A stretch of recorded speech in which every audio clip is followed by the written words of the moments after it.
সিলেট জুড়ে এবার গ্রেফতার আতঙ্কে আওয়ামী লীগ। ৫ আগস্ট ছাত্র জনতার গণ অভ্যুত্থানে আওয়ামী লীগ সরকারের পতন ও শেখ হাসিনার দেশ ত্যাগের পর এই পরিস্থিতিতে গ্রেফতার আতঙ্কে গা ঢাকা দিয়েছেন সিলেটে আওয়ামী লীগের প্রভাবশালী নেতাদের পাশাপাশি তাদের কাছের অনুসারীরাও মোবাইল বন্ধ রেখেছেন। এই অবস্থায় অসহায় হয়ে পড়েছেন কর্মীরা। অনেকেই রয়েছেন গ্রেফতার আতঙ্কে। সরকার পতনের পর থেকে সিলেটে এখন পর্যন্ত ৯টি মামলা দায়ের হয়েছে। মামলাগুলোতে সিলেট আওয়ামী লীগের শীর্ষ নেতারা সহ দলের বিভিন্ন পর্যায়ের নেতাকর্মীরা আসামি হয়েছেন।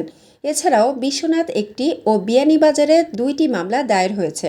মামলাগুলোতে সদ্য সাবেক প্রধানমন্ত্রী, আওয়ামী লীগের সাধারণ সম্পাদক, স্বরাষ্ট্রমন্ত্রী, আইনমন্ত্রী ও সিলেটের 3 এমপি সহ প্রভাবশালী নেতাকর্মীদের আসামি করা হয়েছে।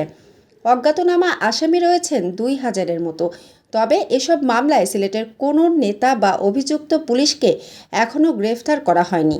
সর্বশেষ বৃহস্পতিবার 22 আগস্ট দুপুরে 4 আগস্ট মহানগরের আম্বরখানা ও সাপ্লাই এলাকায় ছাত্র জনতার অভিযোগে সিলেট মেট্রোপলিটন ম্যাজিস্ট্রেট প্রথম আদালতে একটি মামলা দায়ের করেছেন ইলেকট্রিক সাপ্লাই কলবাখানী ব্লক এর জ্বালানি 61 নং বাসার বাসিন্দা খোরশেদ আলম। মামলায় তিনি সাবেক প্রতিমন্ত্রী শফিকুর রহমান চৌধুরী ও এমপি শফিউল আলম চৌধুরী নাদেল সহ 47 জনের নাম উল্লেখ করেছেন। আরও আসামি করেছেন অজ্ঞাত 200-300 জনকে। একই দিন 4 আগস্ট মহানগরের সোবহানী ঘাট এলাকায় ছাত্র জনতার আন্দোলনে পুলিশ এবং আওয়ামী লীগ ও তার অঙ্গ সংগঠনের নেতাকর্মীদের হামলা গুলিবর্ষণের অভিযোগে বৃহস্পতিবার 22 আগস্ট দুপুরে সিলেট অতিরিক্ত চিফ মেট্রোপলিটন ম্যাজিস্ট্রেট আদালতে মামলাটি করেছেন সেনপাড়া এলাকার জুবেল আহমেদ স্বপন নামে এক যুবক।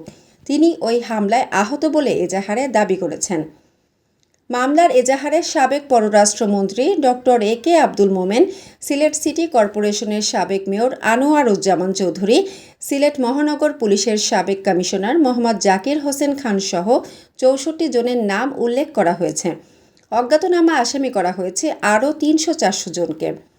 বুধবার 21 আগস্ট ছাত্রদল নেতার দায়ের করা মামলায় সদ্য সাবেক প্রধানমন্ত্রী শেখ হাসিনা, তার বোন শেখ রেহানা ও আওয়ামী লীগের সাধারণ সম্পাদক ওবায়দুল কাদের, সাবেক স্বরাষ্ট্রমন্ত্রী, পররাষ্ট্রমন্ত্রী, আইনমন্ত্রী, খাদ্যমন্ত্রী ও প্রধানমন্ত্রীর উপদেষ্টা সালমান এফ রহমানের মতো প্রভাবশালী নেতাদের আসামি করা হয়েছে।